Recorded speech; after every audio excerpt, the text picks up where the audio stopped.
ಚಿನ್ನಯ್ಯನ ಕಥೆ ಏನಾಯಿತು ಅನ್ನುವಂಥ ಸುದ್ದಿ ಈಗ ಬರ್ತಾ ಇದೆ. ಬೇಲ್ ಸಿಕ್ಕಿತ್ತು, ಆದರೆ ಆಚೆ ಬರೋಕ್ಕಾಗಿರಲಿಲ್ಲ. ಕಾರಣ ಬೇಲಿಗೆ ಒಂದಿಷ್ಟು ಕಂಡೀಷನ್ಸ್ ಅನ್ನು ಹಾಕಿದ್ರಲ್ಲ, ಆ ಕಂಡೀಷನ್ಗಳನ್ನು ಈಡೇರ್ಸೋಕ್ಕಾಗಿರಲಿಲ್ಲ. ಕಾರಣ ದುಡ್ಡು ಕಟ್ಟಬೇಕಾಗಿತ್ತು, ಬಾಂಡ್ ಕೊಡಬೇಕಲ್ವಾ. ಬೇರೆ ಯಾರೂ ಬರಲಿಲ್ಲ. ಕಾರಣ ನಂಬಿಕೆ ವಿಶ್ವಾಸಗಳು ಒಂದ್ಸಲ ನುಚ್ಚು ಆಗ್ಬಿಟ್ರೆ ಇನ್ಯಾರೂ ಕೂಡ ಅದಕ್ಕೆ ಬರೋದಿಲ್ಲ.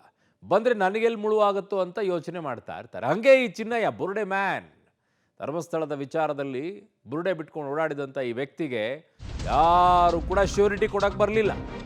ಧರ್ಮಸ್ಥಳದ ಬುರುಡೆ ಚಿನ್ನಯ್ಯಗೆ ಕೊನೆಗೂ ಕೂಡ ಈಗ ಬಿಡುಗಡೆಯ ಭಾಗ್ಯವಂತೆ. 23 ದಿನದ ಬಳಿಕ ಜೈಲಿನಿಂದ ನಾಳೆ ಚಿನ್ನಯ್ಯ ಬಿಡುಗಡೆ ಆಗ್ತಾನಂತೆ. ಚಿನ್ನಯ್ಯ ಜಾಮೀನು ಪ್ರಕ್ರಿಯೆಯನ್ನ ಈಗ ಚಿನ್ನಯ್ಯನ ಪತ್ನಿ ಹಾಗೂ ಸಹೋದರಿ ಮಾಡಿರೋದು. ಬೆಳ್ತಂಗಡಿ ಕೋರ್ಟ್ನಲ್ಲಿ ಕಾನೂನು ಪ್ರಕ್ರಿಯೆ ಈಗ ಮುಕ್ತಾಯವಾಗಿದೆ. 1 ಲಕ್ಷದ ಬಾಂಡ್ ಹಾಗೂ 2 ಜಾಮೀನು ಬೇಕಾಗಿತ್ತು, ಶ್ಯೂರಿಟಿಯನ್ನ. ಕಳೆದ ನವೆಂಬರ್ 24ರಂದೇ ಚಿನ್ನಯ್ಯಗೆ ಜಾಮೀನನ್ನ ಕೋರ್ಟ್ ನೀಡಿತ್ತು. ಇದೀಗ 23 ದಿನ ಆದ ಬಳಿಕ ಈಗ ಜೈಲಿನಿಂದ ಚಿನ್ನಯ್ಯ ಹೊರ ಬರ್ತಾ ಇರೋದು. ಕಾರಣ ಯಾರೂ ಕೂಡ ಕೊಡೋಕ್ಕೆ ಬರಲಿಲ್ಲ ಬಾಂಡನ್ನು. ಅವತ್ತೇನು ಅವನ ಪರವಾಗಿ ನಿಂತಿದ್ದು, ಅವನ ಪರವಾಗಿ ವಿಡಿಯೋಗಳನ್ನು ಮಾಡಿದ್ದು, ಅವನ ಪರವಾಗಿ AI ಮಾಡಿ ಓಹೋ ರಾಜ ನೀನೇ ಅಂತ ಹೇಳ್ಕೊಂಡು ಮೆರೆದಿದ್ದೇನು. ಇವತ್ತು ಯಾರು ಜೊತೆಗಿಲ್ವಲ್ರಪ್ಪ. ಹಂಗೆ ಕಾಲ. ಅವರಿಗೆ ಲಾಭ ಇದೆ ಅಂತಂದಾಗ ನಿಮ್ಮನ್ನು ಬಳಕೆ ಮಾಡಿಕೊಳ್ತಾರೆ, ಆಮೇಲೆ ಮುಗಿದೋಯ್ತು, ನಡು ನೀರಲ್ಲಿ ಬಿಟ್ಟು ಹೋಗ್ತಾರೆ. ನನ್ನ ಸಹೋದ್ಯೋಗಿ ಈಗ ಮಂಗಳೂರಿನಿಂದ ಪ್ರತಿನಿಧಿ ಸುಖಪಾಲ್ ಪೊಳ್ಳಿ ನನ್ನ ಸಂಪರ್ಕಕ್ಕೆ ಸಿಗ್ತಾ ಇದ್ದಾರೆ. ಸುಖಪಾಲ್, ಅವಾಗ ಏನ್ರಿ ಪಾಪ ಚಿನ್ನಯ್ಯ ಅಯ್ಯೋಯ್ಯೋ ಬುರುಡೆ ಮ್ಯಾನನ್ನು ಹೊಗಳಿದ್ದು, ಅವನ ಪರವಾಗಿ ವಿಡಿಯೋ ಮಾಡಿದ್ದು, ಏನು ರಾಜ ಮಹಾರಾಜ ಅನ್ನೋ ರೀತಿಯಲ್ಲಿ ತಲೆ ಮೇಲೆ ಇಟ್ಕೊಂಡು ಮೆರೆದಿದ್ದು. ಎಲ್ಲೋದ್ರು ಪಾಪ ಯಾರು ಒಬ್ಬರು ಶ್ಯೂರಿಟಿ ಕೊಡೋಕ್ಕೂ ಬರಲಿಲ್ವಾ, 1 ಲಕ್ಷ ಬಾಂಡ್ ಕೊಡೋಕ್ಕೂ ಬರಲಿಲ್ವಾ?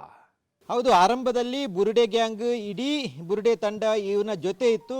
ಎಲ್ಲವನ್ನ ಆತನನ್ನು ಮುಂದೆ ನಿಲ್ಲಿಸಿ ಮಾಡುವಂಥ ಕೆಲಸಗಳನ್ನು ಮಾಡಿತ್ತು. ಆದರೆ ಯಾವಾಗ ಆತ ಈ ಪ್ರಕರಣದ ಪ್ರಮುಖ ಆರೋಪಿ ಅನ್ನುವಂಥದ್ದು ಗೊತ್ತಾಯಿತು, ಆ ದಿನದಿಂದ ಎಲ್ಲರೂ ಆತನನ್ನು ಕೈ ಬಿಟ್ಟಿದ್ದಾರೆ. ಅದಕ್ಕೆ ಸಾಕ್ಷಿ ಆಗಿರುವಂಥದ್ದು ಕಳೆದ 23 ದಿನಗಳಿಂದ ಆತ ಶಿವಮೊಗ್ಗ ಜೈಲಿನಲ್ಲೇ ಉಳಿದುಕೊಂಡಿರುವಂಥದ್ದು. ಒಂದು ಕಡೆಯಿಂದ ನ್ಯಾಯಾಲಯ ಜಾಮೀನು ಕೊಟ್ಟಿದ್ರು, ಆತನನ್ನು ಬಿಡಿಸಿ ಹೊರಗೆ ತರುವಂಥ ಪ್ರಯತ್ನಗಳನ್ನು ಯಾರೂ ಮಾಡಿಲ್ಲ. ಆರಂಭದಲ್ಲಿ ವಕೀಲರೇ ತಂದು ಆತನ ಮೂಲಕ ದೂರನ್ನು ಕೊಟ್ಟಿರುವಂಥದ್ದು ಬೆಂಗಳೂರಿನಿಂದ ಬಂದು. ಆ ಬಳಿಕ ಅವ್ರ ಜೊತೆ ಸೇರ್ಕೊಂಡಿರುವಂಥದ್ದು ಇಡೀ ಬುರುಡೆ ಗ್ಯಾಂಗ್. ಆದರೆ ಕಳೆದ ನವೆಂಬರ್ 24ನೇ ತಾರೀಕಿನಂದು ದಕ್ಷಿಣ ಕನ್ನಡ ಜಿಲ್ಲಾ ನ್ಯಾಯಾಲಯ ಈ ಆರೋಪಿಗೆ ಒಂದು ಜಾಮೀನನ್ನು ಕೊಟ್ಟಿತ್ತು. ಷರತ್ತುಬದ್ಧ 12 ಷರತ್ತುಗಳನ್ನು ಹಾಕಿ ಜಾಮೀನನ್ನು ಕೊಟ್ಟಿತ್ತು.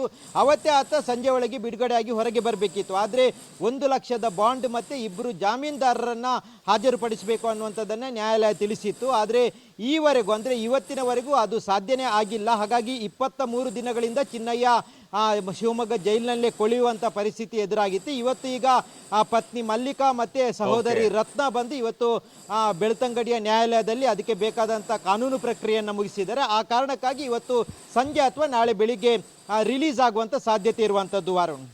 ಓಕೆ ಸುಖಪಾಲ್, ನಿಮ್ಮೆಲ್ಲ ಮಾಹಿತಿಗೆ ಧನ್ಯವಾದಗಳು.